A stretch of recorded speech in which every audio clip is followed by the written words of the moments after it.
Pas de neuf, ça se passe ici. Qu'est-ce qui se passe? Quoi de neuf, docteur? Lundi 12 mai sur Radio Mani, et ça fait longtemps qu'on ne s'est pas parlé, vous et moi, dans ce nouvel édito de l'émission Quoi de neuf, une émission qui sera d'ailleurs et dorénavant taxée à 185% pour la Chine et 250 000% pour l'Europe dès demain 8h. Un super temps aujourd'hui pour aller au ciné et pourquoi pas aller voir le nouveau film de Ryan Coogler à qui on doit Creed ou Black Panther et qui vient de sortir un vrai bon film de genre qui s'appelle Sinners avec Michael B. Jordan et Hailey Steinfeld. C'est vraiment très bien, ça fait peur, c'est plein de rebondissements et comme à chaque fois avec Coogler, on a droit à une partition musicale grandiose. J'ai pas envie de vous en dire plus car j'y suis allé sans en savoir trop, en tout cas pas plus que ce que je vous ai dit ici, et je me suis vraiment fait envoûter par le film que je vous encourage à voir en salle. Mais attention, c'est quand même assez graphique. Et ce mercredi, blockbuster toujours, on a droit à la sortie du 8e film de la saga Mission Impossible, très attendu après le dernier épisode sorti l'an dernier, et très mystérieux. Je ne résiste d'ailleurs pas à vous lire intégralement le seul synopsis officiel disponible du film à moins de 2 jours de sa sortie en salle. Tom Cruise et Ethan Hunt dans Mission Impossible Final Reckoning. Voilà, on ne pourra pas dire qu'il ne joue pas la carte de la surprise pour le coup, mais le mois dernier, c'était surtout les 20 ans d'un film d'une saga que j'aime par-dessus tout. À quelques jours de la sortie officielle de La Guerre des Étoiles, on fête le 20e anniversaire de la Revanche des Sith, et c'est important de rappeler qu'Anakin assassine tous les écoliers Jedi à la fin du film, mais qu'il a quand même le droit à la rédemption dans le retour du Jedi, et ça c'est un beau message pour tous nos amis serial killers qui nous écoutent. C'est Xavier Dupont de Ligonnès est là, c'est ok, tu peux revenir, tu seras pardonné, c'est pas moi qui fais les règles, c'est Star Wars. On a d'ailleurs évidemment vu des séances de ciné spéciales un peu partout pour commémorer cet anniversaire bien cool. Par contre, s'il vous plaît, arrêtez de vous déguiser pour aller voir un film Star Wars au cinéma. Il y a déjà le Comic-Con pour ça, vraiment. Un t-shirt, ça suffit amplement. Nous, les fans, on n'a déjà pas toujours bonne presse sur l'échelle de la demi-mesure et on passe pour des fous les 2 tiers de l'année parce qu'on dépense des fortunes dans des figurines ou des sabres électroniques et qu'on paye 15 balles une séance pour un film qu'on a déjà flingué en cassette et revu 24 fois sur Disney+. Alors gardez les cosplays pour les conventions, et essayons de faire société convenablement avec les gens normaux, ceux qui connaissent pas le jeu de Sabak, qui sont pas à jour sur le taux de change entre l'euro et les crédits de la Nouvelle République Galactique, ou qui ne savent pas que Maître Yoda, il meurt dans l'épisode 5. Bah ouais mon gars, il a 45 ans le film, alors oui je spoil. Puis avec ce ciel nuageux, il y a bien que ça à faire de rattraper des films, et on en revient à ce temps un peu trop gris. Une météo qui, on l'espère, va évoluer vers le mieux, comme un Magikarp claqué évoluerait vers un magnifique Léviator pour le mois prochain, et le rendez-vous à prendre qui sera le samedi 14 juin au Parc Montessuie où se tiendra la nouvelle édition d'Avoculture. Et justement, nos 2 invités du jour sont venus nous en parler. Bienvenue et bonjour Lilian et Océane. Bonjour. Comment vous allez ? Super bien, on est dans la dernière ligne droite et l'excitation commence à monter. Trop bien, alors je vous proposais quand même aussi de vous présenter un peu pour nos auditeurs auditrices. Océane. Donc bonjour, moi je coordonne l'événement Avoculture. Yes. Avec Lilian. Alors moi je suis le responsable de la bibliothèque et j'étais là à la naissance d'Avoculture. C'est un beau bébé maintenant, bientôt 5 ans. 5 ans, c'est la 5e cette année, du coup c'est ça, je ne me suis pas trompé. 5e édition d'Avoculture. Si vous êtes un Almacien, Almacienne, normalement vous avez sûrement déjà entendu parler de cet événement, voire vous l'avez déjà fréquenté, on l'espère. Mais histoire de replacer un petit peu les choses, Avoculture, qu'est-ce que c'est ? Alors qu'est-ce que c'est ? L'idée de base, en tout cas dans notre envie primaire, c'était de se faire mélanger, de mélanger en fait les cultures, de faire en sorte que des personnes qui ne se croisaient pas habituellement puissent se croiser, c'est-à-dire des personnes qui allaient sur des festivals de japanime, des personnes qui allaient sur des festivals de BD ou des personnes tout simplement qui aimaient la littérature, voilà, ne se croisaient pas forcément. Et on a essayé de créer un événement qui permettait de mélanger voilà, toutes nos envies, tous les publics, et puis ce que représente aujourd'hui, en 2025, une bibliothèque. Une bibliothèque, ce n'est plus que des livres, c'est aussi une expérience. Avoculture, c'est une grande expérience familiale. Oui, parce que là, du coup, c'est alors organisé étroitement avec la bibliothèque, d'accord, mais quand on dit culture, on élargit aussi un petit peu parce que sur Avoculture, on peut retrouver énormément aussi de choses, d'auteurs, d'autrices. Et pour cette 5e édition, à quoi est-ce qu'on peut s'attendre justement ? Alors on peut s'attendre, donc déjà il y a 4 villages. Ouais. Donc en effet il y a de la littérature, mais il y a aussi un village geek avec de la pop culture, un village architecture, c'est le thème d'Intermède, le réseau des bibliothèques. Il y a un village jeu. Donc voilà, c'est un peu tous ces villages ensemble. Et cette année, le thème principal, c'est Jurassic Park. Trop bien. Et les dinosaures, du coup, qui normalement un thème qui devrait, je pense, plaire à énormément de monde et dans le famille du public jeunesse, enfance On jeunesse. l'espère, ouais. On l'espère. Les thèmes des autres années, d'ailleurs, c'était quoi un petit peu pour faire un petit tour? Il y avait Alors, la pop culture qui est quand même très présente en fait dans notre festival et qui représente une culture qui est maintenant devenue mainstream, hein, qu'on accepte beaucoup mieux qu'il y a 15 ans, 20 ans ou 25 ans, a toujours tendance un peu à infuser dans notre programmation. Alors, on a eu Retour vers le futur, on a eu Ghostbusters, Ouais. et cette année, Jurassic Park et les dinosaures plus globalement, parce que vous allez voir, il y a beaucoup de choses autour des dinosaures et on sait que c'est quand même toujours une clé d'entrée auprès de tous les publics et notamment des jeunes publics. un thème qui, ouais, je pense, va vraiment faire quand même beaucoup de bruit. 4 villages, du coup, tu l'as dit, avec pas mal de choses à retrouver. Est-ce qu'on peut avoir quelques exemples aussi du type d'animation, de stand, de personnes qu'on va pouvoir retrouver un petit peu, ou même d'invités, parce que je sais que cette année, il y a des invités quand même littérature de marque qui seront présents et présentes. Bah, pour rester sur les dinosaures, on a le musée de préhistoire de Sciez qui va venir et il y aura des mini-fouilles, il y aura des quiz. Donc ce sera assez pour tout le monde, quoi. Il y en aura pour tout le monde. On aura aussi Crazy School, donc c'est tout du local. Enfin, on essaye de faire venir vraiment plutôt des gens d'ici. Où là, il y aura un mélange entre la pop culture avec les dinosaures, mais aussi du Hulk. Enfin voilà, on essaye même au sein de la pop culture de mélanger. Niveau auteur, Au niveau auteur, on aura 8 auteurs, quasi la parité. Ouais. 3 femmes et 5 hommes. On aura Séverine Duchesne et Nancy Gilbert, qui sont des auteurs jeunesse très intéressantes, qui ont travaillé sur un projet, sur un livre plutôt, qui s'appelle Maison. Et on a un projet autour de leur livre, avec de multiples partenaires. Donc on recréera en fait des petites maisons, des habitations. Ça sera vraiment très très intéressant. Il y aura une expo autour de ce projet.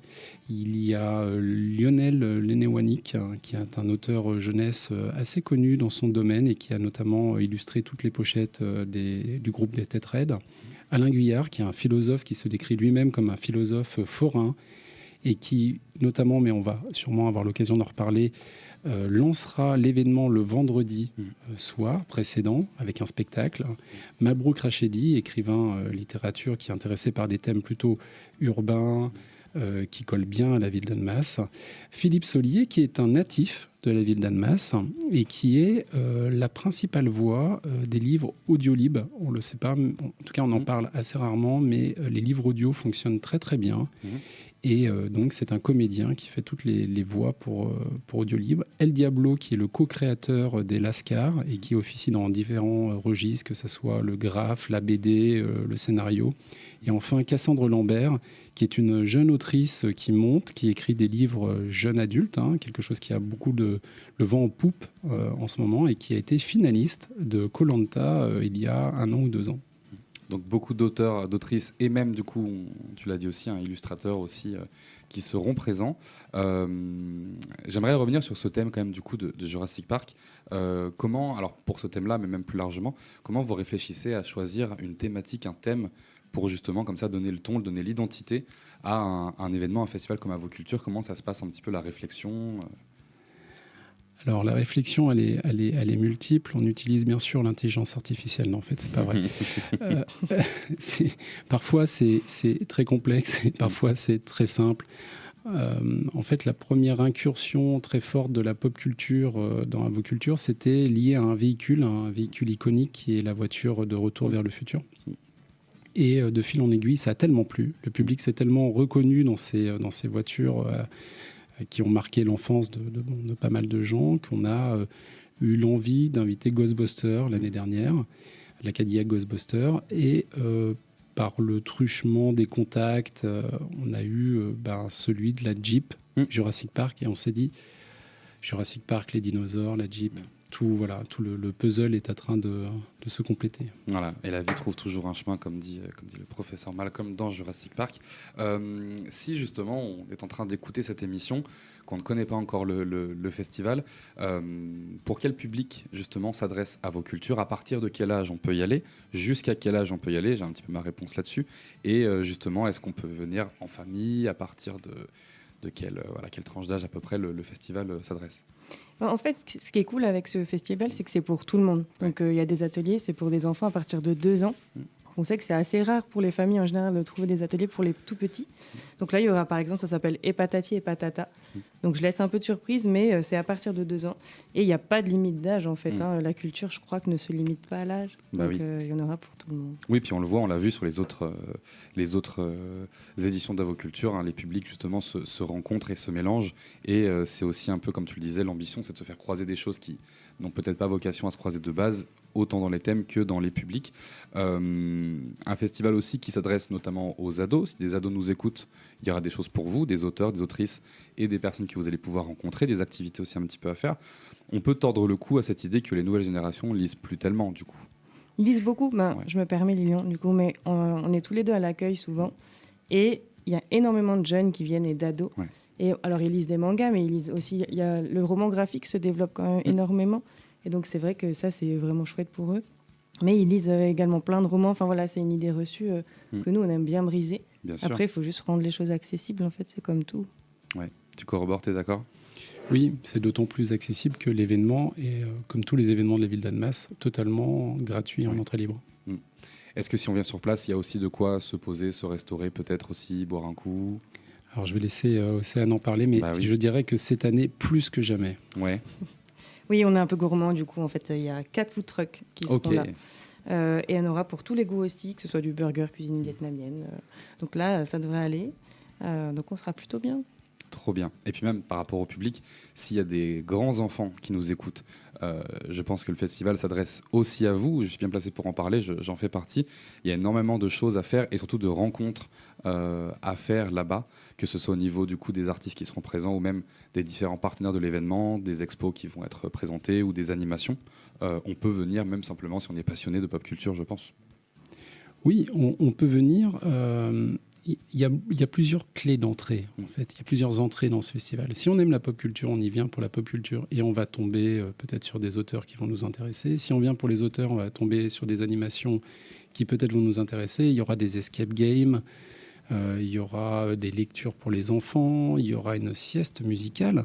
Quand on parle de Philippe Saulier, qui est acteur, il va lire des textes, il va les incarner. Il y aura des combats de sabre laser. Il y aura une association qui s'appelle les Loups d'Almire qui seront habillés en guerriers médiévaux et qui proposeront aussi des démonstrations. Enfin, vraiment, il y en a pour tous les goûts. Il y a de tout faire. Petit point sur les dates et infos à retenir justement de cet événement. Ce sera donc, on l'a dit, le samedi 14 juin au Parc Montessuie, mais il y aura quelque chose le vendredi aussi. Oui, le vendredi soir, est très important, à la bibliothèque, donc c'est à 20h, il y a un spectacle philosophique, Bouffé en philo, par un des auteurs qui sera présent également le lendemain, qui s'appelle Alain Guillard. Donc là, il va parler du thème de la gastronomie, mais comme il sait très bien le faire avec son ton à la forain. Et ce sera suivi d'un buffet grec qui sera assuré par le comptoir de la cuisine grecque. Donc pareil, c'est très local. Et là, c'est un buffet comme on le pense, avec du raisin de partout et des délicieux mets grecs. Ouais, trop bien. Est-ce que du coup, le samedi 14 juin, normalement la météo sera de notre côté. Est-ce qu'il y a des horaires à partir desquels on peut accéder au festival, de quand jusqu'à quand, à peu près? Oui, le festival c'est à partir de 10h et jusqu'à 19h, en sachant qu'il y a un spectacle de clôture, si tu veux en dire peut-être un mot. Bah oui, bien sûr. Oui, donc le spectacle de clôture, ça dure à peu près 1h30, une heure et demie, c'est à 18h. Donc ça s'appelle La Grainetterie des mots. Alors, comment le définir? C'est du théâtre, en fait, un peu en continu. Le public peut arriver et participer avec les auteurs de ce spectacle. Donc c'est du collaboratif, disons. Ok, super. Qu'est-ce que vous avez particulièrement envie de... Votre petit coup de cœur un peu en avance, justement, sur le festival, peut-être l'attraction, l'animation, la chose vraiment un petit peu qui vous fait dire « Ah, à ce moment-là, j'ai très envie d'être attentif à ce moment-là du festival ». Il y a énormément de choses, mais je pense qu'on pense un peu à la même chose, c'est-à-dire la yourte. Je sais pas si tu... clairement. Tu veux en dire voilà. Je peux, on fait de la poésie partagée. Je parle de poésie parce que oui, il y a donc la Nomade au livre. Donc là, c'est une superbe yourte avec 2 comédiens.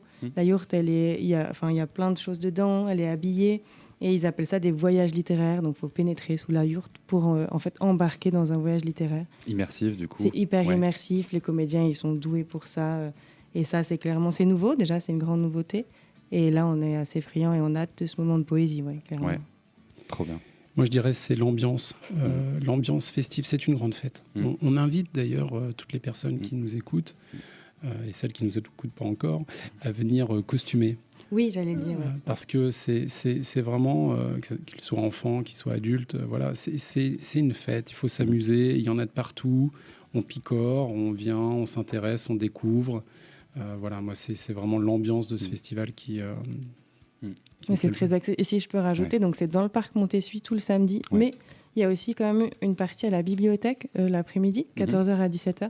Et là, c'est du cosplay, c'est Panic Cosplay Junior qui va faire un atelier de craft, donc montrer comment on peut commencer, du craft, des petites enseignes pour mettre sur les costumes. Ils vont expliquer qui ils sont, ce qu'ils font.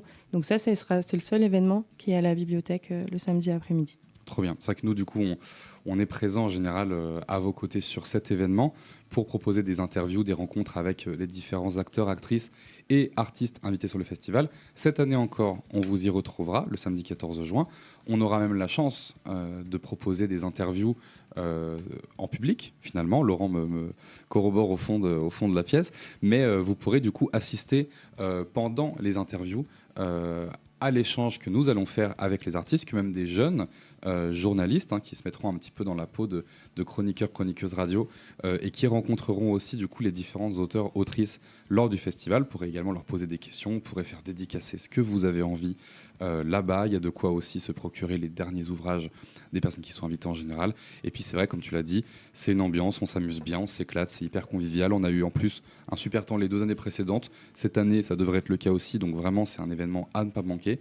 Je le rabâche, mais c'est le samedi 14 juin au parc Montessuie à partir de 10h et jusqu'à la fin de la journée avec un spectacle de clôture et le vendredi, un spectacle d'inauguration finalement. Le vendredi soir à la bibliothèque. Le thème, c'est Jurassic Park. Et moi, en tout cas, je suis conquis par ce thème. Je ne sais pas si vous avez un rapport particulier aux dinosaures, mais je pense que la plupart des gens qui le sont vont se régaler pour cet événement. Est-ce qu'il y a d'autres infos à partager sur Avoculture édition 5 ? Il y en a tellement. Il y en a tellement. Oui, mais il faut en garder aussi un peu pour le jour J. C'est ça, il faut garder quelques surprises. Et c'est aussi un événement qui réserve un grand nombre de surprises. Ouais, trop bien. Donc on vous invite vraiment à bloquer votre samedi 14. C'est dans un mois, quasiment tout pile dans un mois. Donc n'hésitez pas à vous mettre une petite note dans l'agenda. On a eu Lilian et Océane aujourd'hui qui sont venus nous parler d'Avoculture. Merci beaucoup d'avoir bravé en plus la pluie pour venir nous en parler. Merci Laurent en technique qui a rendu cette émission possible. Et merci à vous d'être aussi fidèles auditeurs, auditrices sur l'émission Quoi de Neuf. On vous souhaite un très bon début de semaine sur Radio Mani et on vous dit à très bientôt. Le festival Avoculture revient pour sa 5e édition le 14 juin au parc Montessuie à Annemasse de 10h à 19h. Au programme dinosaures, littérature et jeux pour toute la famille. Partez à la chasse aux dinos, faites le plein de livres, rencontrez des auteurs passionnants, testez vos connaissances. Laissez-vous surprendre par des ateliers créatifs et explorez des mondes fascinants. C'est le rendez-vous multiculturel de l'été à ne pas manquer. Retrouvez notre programme complet sur le site de la ville d'Annemasse. Bienvenue à Jurassic